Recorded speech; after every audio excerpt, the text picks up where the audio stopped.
పైసలిచ్చి మందు పోస్తే చాలు గుడ్డిగా ఓట్లు గుద్దుతారని, కులం మతం పేరు వాడితే చాలు ఎడ్డిగా ఏలమంటారని.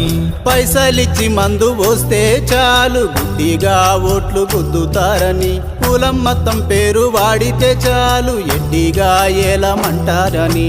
అన్నదమ్ముల మధ్యలో సిచ్చులు పెట్టి ఏలుతుండ్రు చూడు లుచ్చలు, లేని పోనివి చెప్పి కచ్చలు పెంచి తెచ్చిండ్రు ఊరికి మచ్చలు.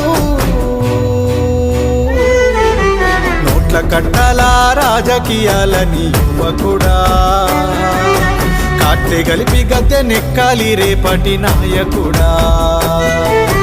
నోట్ల కట్టాల రాజకీయాలని యువకుడా, కాట్లే కలిపి గద్దె నెక్కాలి రేపటి నాయకుడా.